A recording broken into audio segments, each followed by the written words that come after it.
당신의 종말은 안녕하십니까? 이 7번째 시간입니다. 우리가 지금 뉴 노멀 시대를 살고 있다고 이렇게 얘기를 하죠. 근데 뉴 노멀 시대를 사는데 그 여러 가지 유형의 사람들이 있는 것 같아요. 제가 볼 때는 요새 종말론을 하고 있어서 그런지 모든 게 다 종말론으로 보여요. 그 사람들은 종말을 제대로 안 받아들인 거죠. 어떤 사람들이냐, 마스크도 안 쓰고, 그리고 자기는 마스크 쓸 필요가 없다. 자기는 자유가 있다. 이건 감기와 같다. 어차피 사람은 죽는 거다. 내 인생은 내가 마음대로 할 자유가 있다. 이러면서 뭐 술집, 오늘 아침에 택시를 타고 오는데 택시 기사분이 그러시더라고요. 젊은 사람들이 술을 먹고 마스크도 안 쓰고 막 차를 탄대요. 그러면 승차 거부를 할 수도 없고 굉장히 곤란한 경우가 있다. 여러분, 그 뉴 노멀이라는 거는 우리가 그 노멀, 예전에 일상적으로 정상이라고 생각했던 게 바뀐 거잖아요. 여행도 제대로 마음대로 못하고 친구랑 만나서 식사를 하거나 놀러 가거나 영화관에 가거나 사회활동, 경제활동, 문화활동 이 모든 것이 사실 다 불편하고 힘들어집니다. 심지어는 도서관에도 못 가요. 그렇죠? 근데 이거를 우리가 지금 받아들여야 되는데 이걸 받아들이려면 지금 코로나 바이러스 때문에 이거를 받아들이지 않을 때, 어떤 지침을 받아들이지 않을 때 어떤 결과가 있을 것이다 하는 거를 내가 인지하고 깨닫고, 그래서 그걸 피하기 위해서 내가 새로운 정상, 새로운 표준을 받아들여야 되는 게 뉴 노멀이잖아요. 그러니까 이 코로나 바이러스가 퍼져서 병원에 사람들이 넘쳐나고, 그래서 이렇게 하다 보면 결국 그 치료를 받아야 될 사람들이 못 받아서 죽어 넘어가고, 이걸 이미 이론적으로도 그렇고 실제적으로 우리가 다 봐왔단 말이죠. 그쵸? 근데 그걸 아직도 받아들이지 못하는 사람들이 있다라는 거예요. 왜? 불편하고 힘드니까. 삶이. 근데 여러분 가만히 생각을 해보면 이런 종말론적인 삶이 일상인 사람들도 있습니다. 집에서 맨날 방콕하거나 집콕하거나 집에서만 있거나 자택근무를 하거나 그런 사람들한테는, 저 같은 사람들한테는 마스크 쓰는 거 외에는 별로 달라지는 게 없죠. 많이 달라지는 게 없습니다. 이런 사람들은 그냥 자연스럽게 일상이 된 거고, 우리가 중요한 것은 이러한 어떤 모습들을 받아들이는 것과 성경에서 말하고 있는 종말론, 종말의 그림을 받아들이는 게 사실은 비슷한 거예요.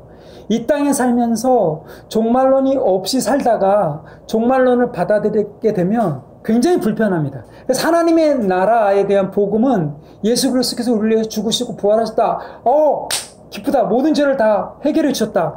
기쁘죠. 그러나 그 하나님 나라가 시작되었다라는 그 종말, 이 세상이 끝났다라는 그 종말, 그거를 받아들이게 될 때 이전과 같지 않은 삶을 살아야 되기 때문에 복음을 받아들였지만 기쁜 소식이지만 실제로 살 때는 힘든 거라는 거죠. 뉴 노멀, 새로운 가치 기준을 받아들여야 되기 때문에 그렇다는 거예요. 그런데 예수를 믿는다고 하면서 복음을 받아들였다, 하나님 나라가 시작돼서 이 세상이 끝났다라는 걸 받아들이면서도 그냥 받아들인다고 말하면서도 종말론적인 삶을 살지 않을 때 이 마지막에 종말론적인 결과를, 진짜 어마어마한 결과를 맞닥뜨리게 된다라는 거예요. 그래서 우리가 이 종말론을 받아들이게 되면 삶이 거북할 수밖에 없고 불편할 수밖에 없습니다. 그거를 바꿔주는 것이 중요합니다. 종말론이 그래서 신약의 가장 핵심이다라고 제가 말씀드렸던 이유가 바로 여기 있어요. 종말론은 그냥 죽어봐야 아는 거 아니냐, 하나님 나라가 이 땅에 와봐야지 아는 거 아니냐, 천국의 천년왕국이 그렇게 복잡한 걸 다 알아야 되느냐. 여러분, 그렇지 않아요. 이 마지막 때의 마지막 결론이 나와 있는 것을 우리가 깨닫고 거기에 반응을 하는 것이 사실은 신약 성경의 어떻게 보면 핵심이라고 볼 수가 있는 거예요. 그래서 우리가 앞에 6시간을 간단하게 정리해 보자면, 첫 번째, 우리는 정말 바이러스를 조심하자라고 그랬습니다. 왜냐하면 사람들이 검사 받으러 가야 된다라고 말할 때, 난 괜찮은데 이렇게 얘기한단 말이에요. 나 건강한데. 근데 무증상 감염자도 많다 그러잖아요, 요즘. 그러니까 우리가 이 종말론을 깨달아야 되는데 종말론을 깨닫지 못하고 심지어는 가짜 백신을 맞아가지고 종말론을 믿지 않고 살아가는 성도들이 너무 많은 거예요. 그 종말을 믿으면 그렇게 살 수 없는데 흥청망청 세상 사람들과 똑같이 사는 것은 그 문제가 있는 거죠. 자기가 바이러스를 먹었는지 안 먹었는지도 모른 채로 결국 살아간다는 거예요. 증상이 없다고 해서 그게 안 걸린 게 아니거든요.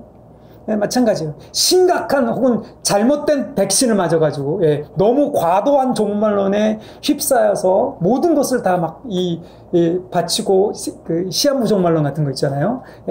집 팔고 땅 팔고 뭐 다 팔아가지고 막 교주한테 갖다 바치는 이런 잘못된 종말론 바이러스도 많다.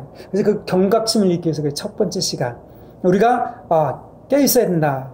두 번째는 우리가 예수님의 종말론에 대해서 얘기할 때 예수님을 믿는 것 자체가 종말을 받아들인 거다라고 했습니다. 하나님 나라가 이미 시작됐다는 건 아까 말했듯이 이 세상의 모든 권세가 끝났다. 죄와 사망의 권세가 끝났다.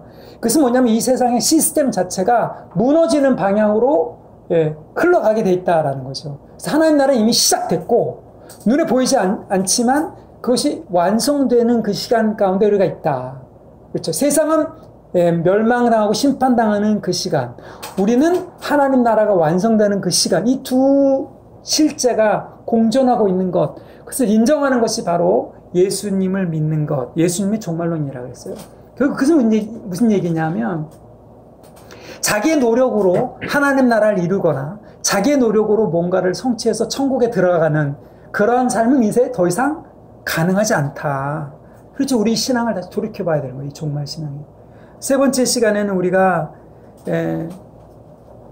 바울의 종말론을 얘기를 했는데 결국 예수님의 종말론이나 바울의 종말론이 똑같은 거예요. 예수님의 종말론은 뭐냐면 우리가 예수를 믿는 순간 우리의 인생의 모든 목표가 그 하나님의 나라로 미세 조정되게 돼 있다. 방향을 바꿔야 된다 이 말이죠.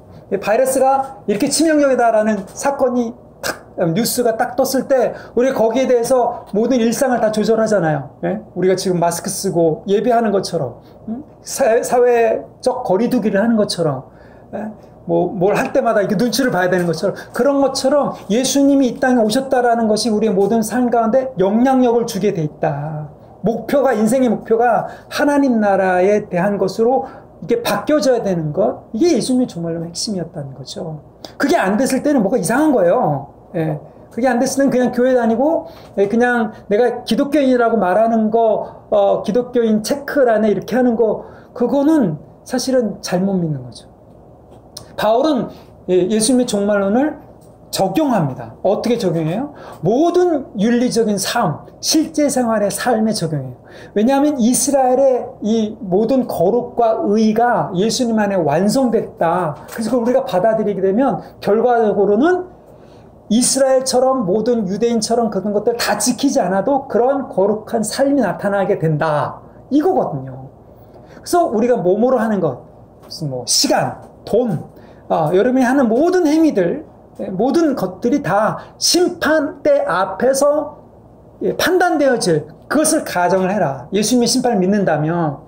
그래서 우리가 모든 하는 일들이 돈 쓰는 것, 시간 쓰는 것이 심판당한다라는 것을 전제로 하고 살아라. 그러면 이게 바로 바울이 말하고자 하는 거룩한 삶의 핵심입니다.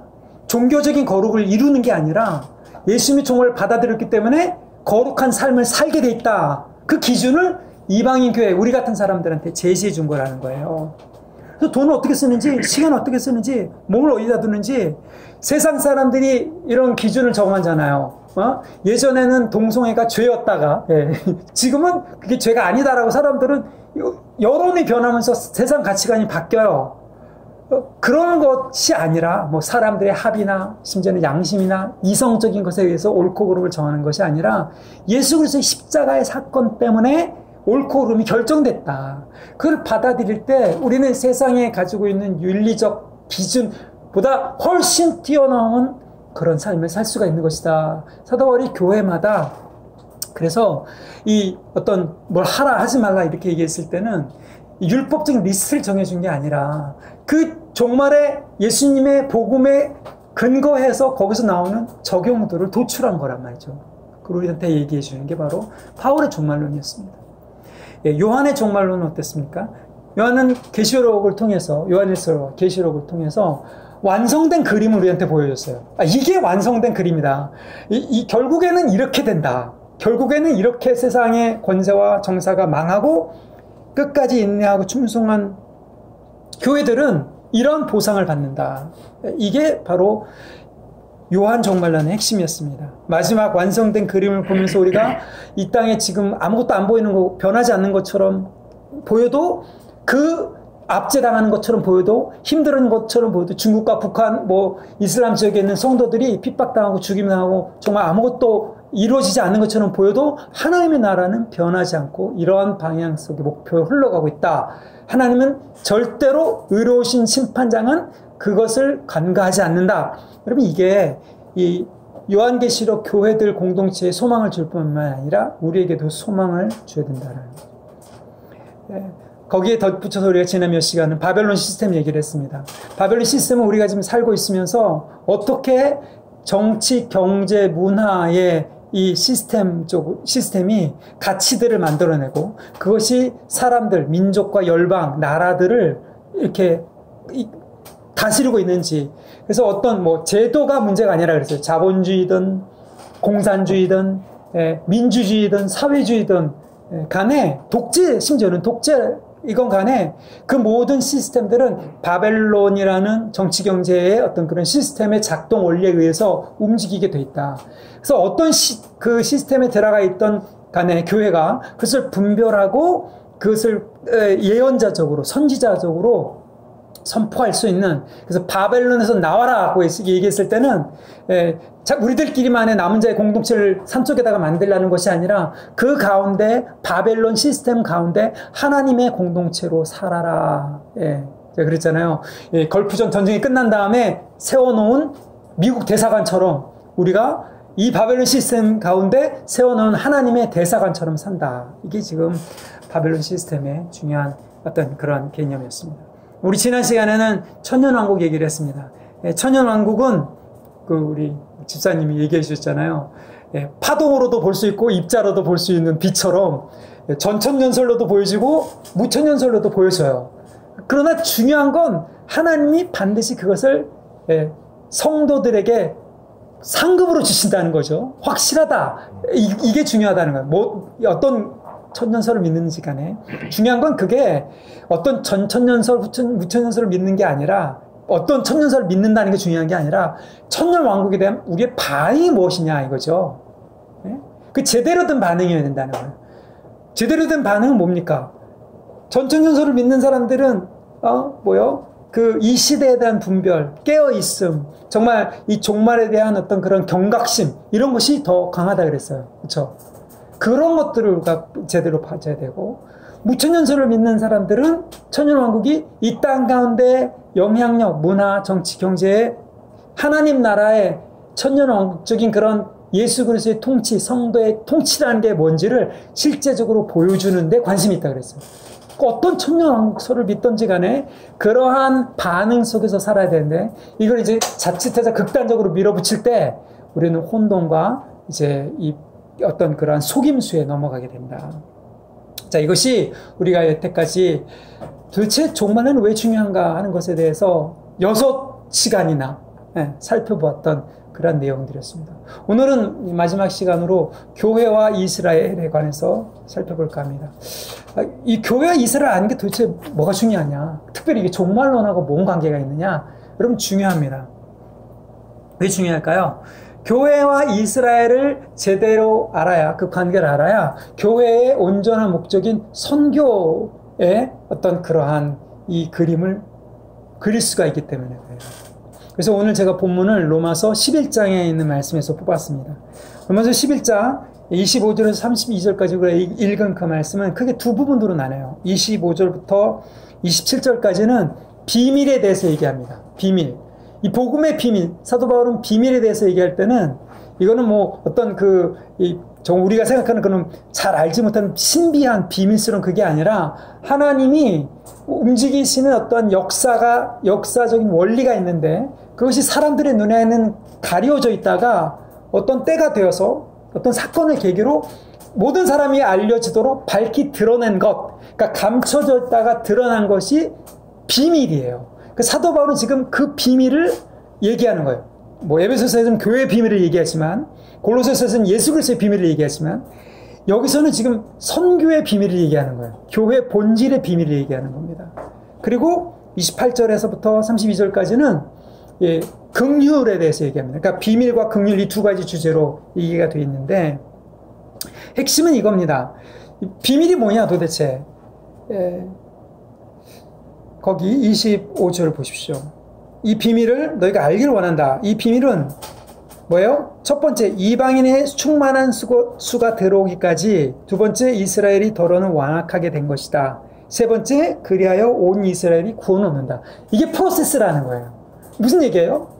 지금 이 종말이라는 이 시대에 예수 그리스도가 오셔서 부활하셔서 죽으신 그 사건을 교회에 주셨는데, 이 교회에 주셨다는 건 뭐냐면, 교회가 복음을 끝까지 세상 끝까지, 땅 끝까지 전해야 된다는 얘기죠.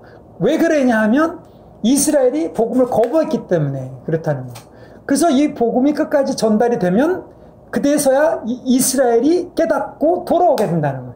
그래서 모든 이스라엘이 다 구원을 얻게 된다. 이게 하나님의 감춰졌던 플랜이었다 이거죠. 세상 사람들이 몰랐던 이야기였다는 거예요. 그래서 사도 바울이 그거를 이제 밝히 드러내고 있는데요.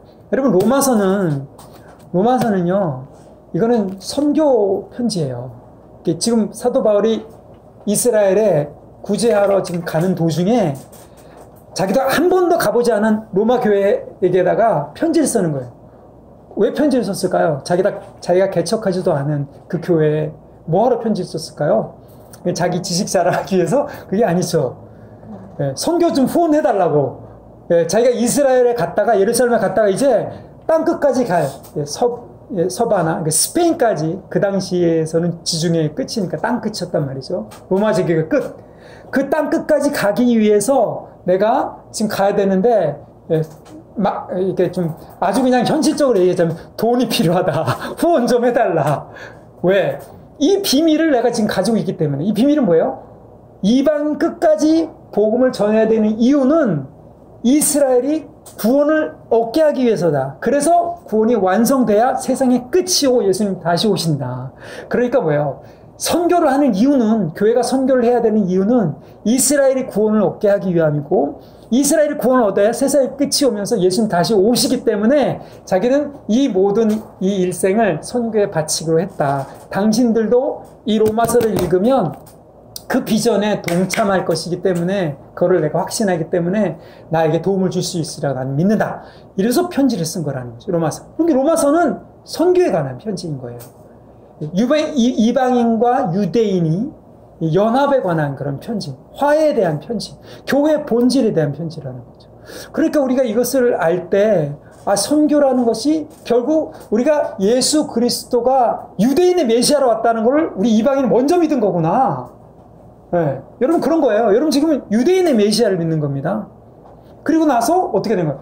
유대인한테 가서 우리가 당신들의 메시아를 믿었습니다 라고 얘기를 해줄 때, 어떻게든 간에 하나님께서 그 유대인들이 마지막에 온 이스라엘이 눈이 떠서 정말 이방인들이 믿었던 메시아가 우리가 기다리던 그런 메시아였구나, 여태까지.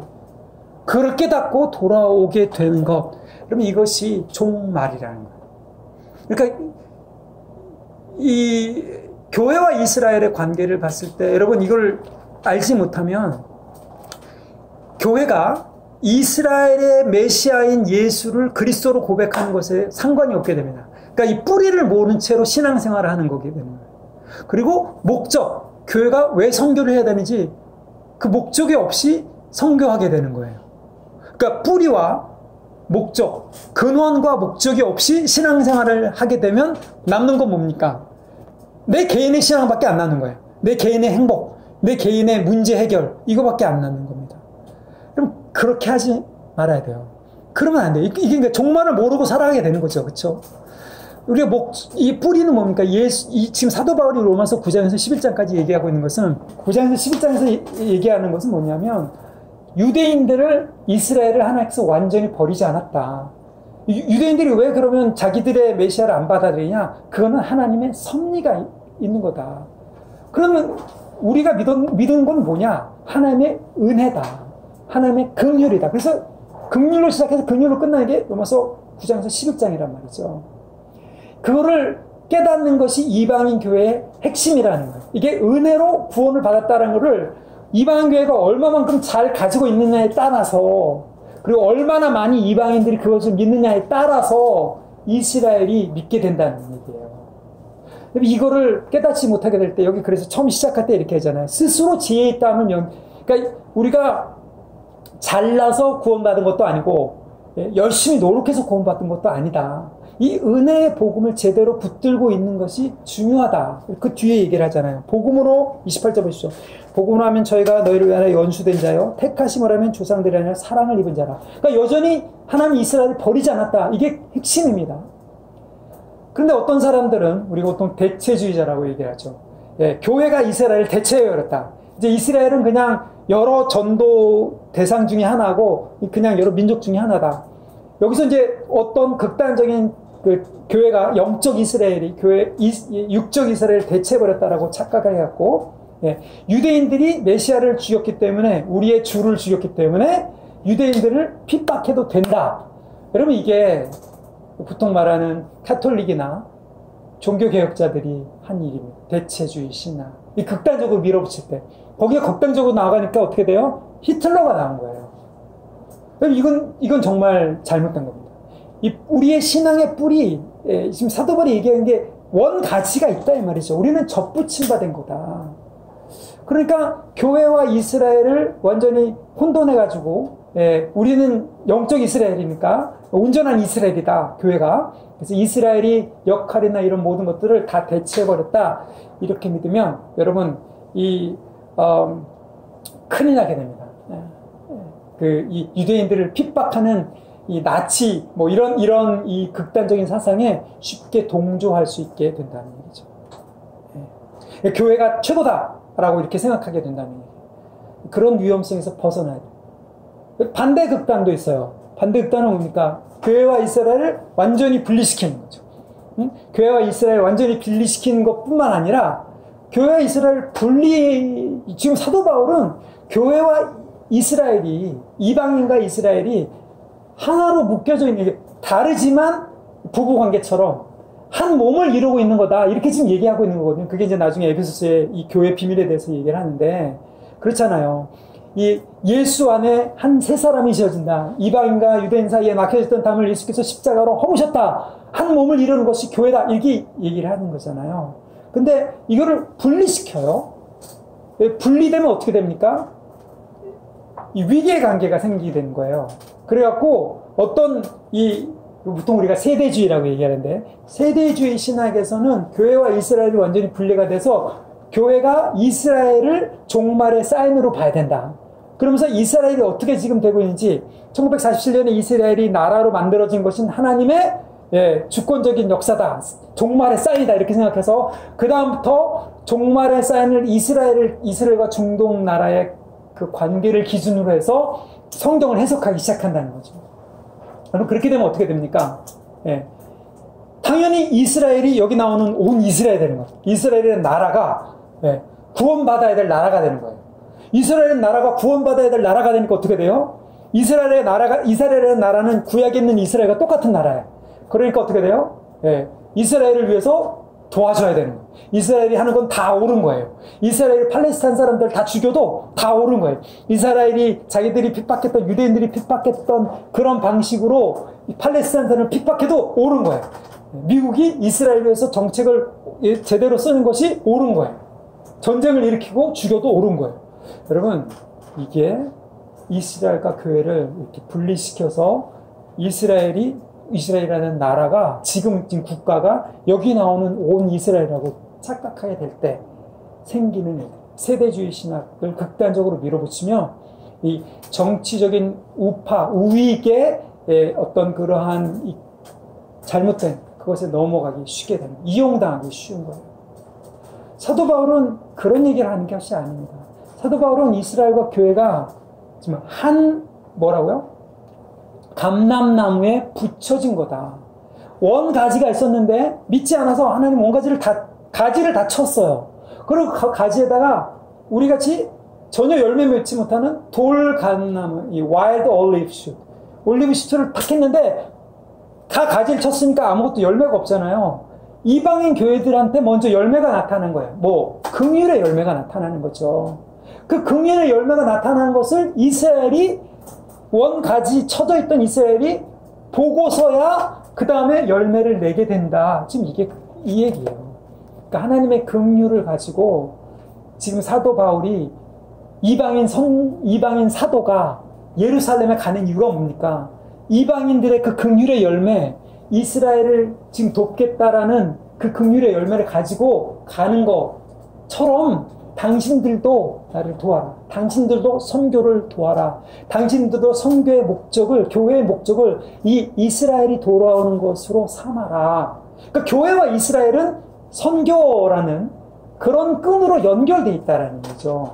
연결된, 다른데 분리가 된 게 아니라, 혹은 이스라엘이 교회보다 더 위에 있는 것도 아니고, 교회가 이스라엘을 다 덮어버린 것도 아니고, 지금 한 몸을 이루는 예수의 몸인데 우리가 먼저 긍휼을 받은 것을 어떻게 표현하느냐, 이게 교회의 본질이다. 그 선교가 교회의 본질인데 이방인들에게 복음을 증거하는 게, 예수 못 믿는 사람, 안 믿는 사람들에게 복음을 증거하는 게 교회의 본질인데, 목적은 뭐냐? 이스라엘이 돌아오게 하기 위한 선교여야 된다 이 말이죠. 이스라엘의 유대인의 구세주를 믿은 교회가 유대인들을 돌이키게 하는 게 선교인 거예요. 제가 말라위에 가서 그러면 말라위 목회자들한테 당신들 교회를 열심히 세워서 부흥시키고 당신들끼리 잘 사십시오. 여러분 이렇게 얘기하면 뭡니까? 그런 그 머리 떼고 꼬리 떼고 아무것도 없는 거잖아요, 사실은. 머리 떼고 꼬리 떼고 몸통 나는 건가? 근데 무슨 얘기냐? 당신들이 선포하는 예수는 유대인의 메시아고, 그리고 당신들이 말라위의 아프리카의 교회들을 세워서 어디로 가야 되느냐? 유대인 이스라엘에 가서 당신들이 믿은 유대인의 메시아가 우리도 믿었습니다. 당신들도 믿으십시오. 라고 이렇게 증거해야 된다. 라고 제가 말라 목회자들을 도전했어요. 그래야 되는 거예요. 우리 교회도 그래야 돼요. 우리 교회의 목표는 바로 거기에 있는 거예요. 여러분 착각하지 마십시오. 우리는 메시아니 교회가 되면 안 돼요. 될 수도 없어요. 우리는 유대인이 아니에요. 우리는 이방인이에요. 그래서 어떤 교회는 메시아니 교회처럼 샤반 예배도 드리고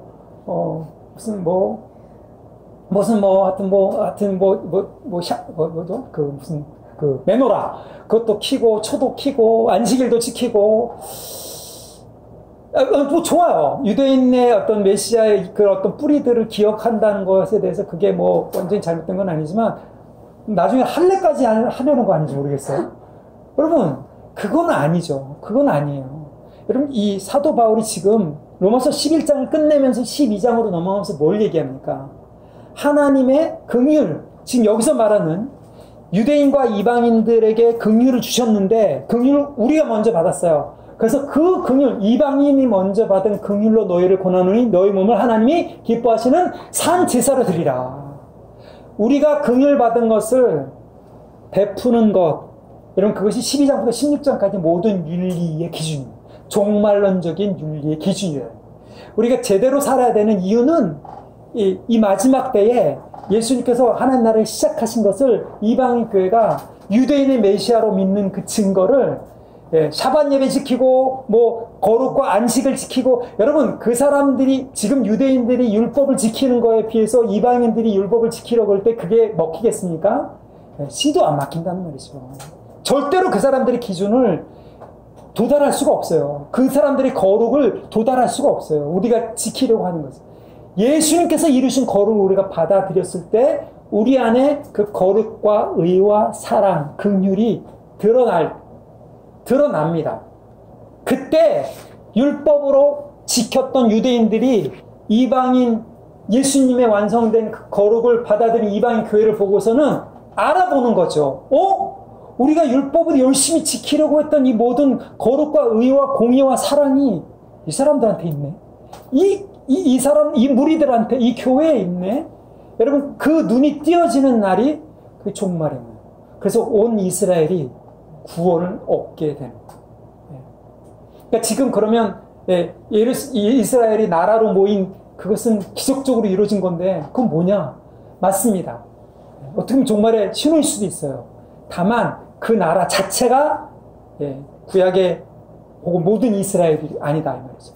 그냥 이스라엘 사람들을 모아놓고 그냥 그 중에 이제 눈이 뜨게 할 자들을 하나님께서 모으실 자들을 눈을 뜨게 할 자들을 모으신 것뿐이라는 얘기예요. 그들을 위해 증거해야 될 이방 교회가 세워지는 것, 이것이 종말입니다. 이것이 선교입니다.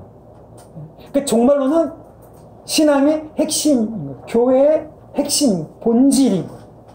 그냥 뭐 어떤 이론이 아니라 우리가 하는 모든 일의 핵심인 것입니다.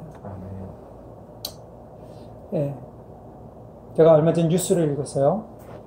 여러분도 뭐 읽으신지 모르겠는데,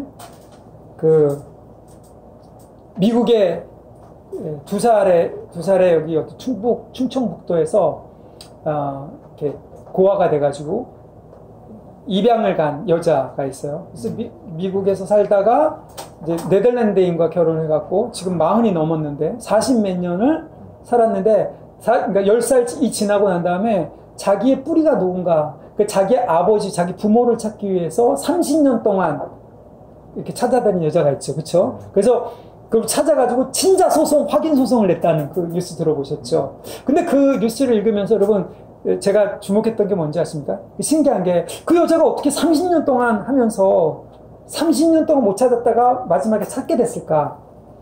그 DNA라는 게 대단한 거예요. DNA.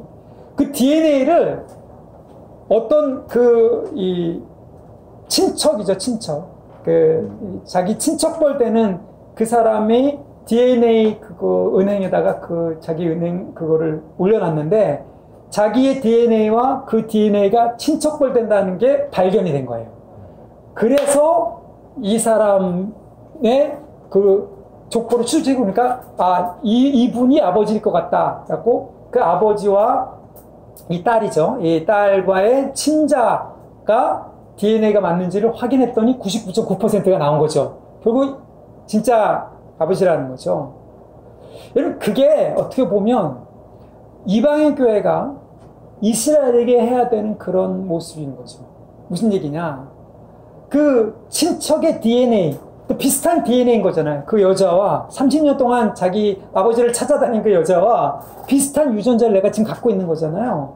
그래서 그 여자한테 가서 당신의 유전자는 이 사람, 이분의 것입니다 라고 얘기를 해줘야 이 사람이 확인해야 할 거 아니에요. 그쵸? 이방인 교회가 바로 그렇다는 거죠. 하나님의 예수 그리스도의 그 거룩의 유전자, 완성된 하나님의 약속의 그 유전자를 이방인 교회, 우리가 가지고 있다가 완벽하진 않죠. 왜냐면 우리는 접붙임 받았으니까 완벽해 보이지도 않을 거예요. 그러나 우리는 분명 그 유전자를 갖고 있죠. 지금 찾고 있는, 헤매고 있는 그 여자, 그 이스라엘에 찾아가서 당신의 유전자는 이분 예수 그리스도의 유전자와 100% 일치합니다. 여기 사도 바울 그러잖아요. 이 접붙임 받은 우리가 이 정도인데 원가지들이 접붙였을 때는 온 세상의 구원이 아니고 뭐겠느냐, 이런 얘기를 한단 말이죠. 여러분, 그것이 우리의 어떻게 보면 사명입니다. 우리 선교의 종착점이기도 하고, 이 사도 바울이 그렇게 열심히 땅끝까지 이 복음이 온 세상에 전파되어야 그제야 끝이 오리라는 그 예수님의 말씀을 이렇게 이해합니다. 그게 감춰져 있다가 이제 드러난 겁니다. 이제는 이방인 교회 선교를 그냥 유대인이 안 믿기 때문에 어쩔 수 없이 그냥 한 게 아니라 이건 하나님의 의지였구나, 목적이었구나. 하나님 오히려 더 이방인 선교를 이제는 유대인이 아니라, 유대인은 지금 막혀져 있는 거고 하나님이 막아놓으신 거고, 그 흘러 넘치는 걸 통해서 이방인이 수가 어느 정도 차야 하나님의 보시기에 만족하는 그 수준까지 있어야 유대인들이 돌아오게 되겠구나. 그러니까 자기의 남은 인생을 목숨 걸고 선교에 헌신했다는 거예요. 이거는 사도 바울 개인적인 비전이 아니라 모든 교회의 비전이고, 사도 바울이 지금 자기가 한 번도 가보지 않은 로마 교회에 그 비전에 동참해달라고 편지 쓴 그 비전입니다. 예, 우리가 얼마 되지 않은 우리가 이 비전에, 이건 제 비전이 아니에요. 하나님의 비전이고 하나님의 꿈이고, 이 바울의 꿈이고, 저희 또 예수님의 꿈입니다. 예수님 이 비전에, 하나님의 비전에 동참하는 저와 여러분 되기를 예수님의 이름으로 축복합니다. 아멘. 네, 같이 기도합시다.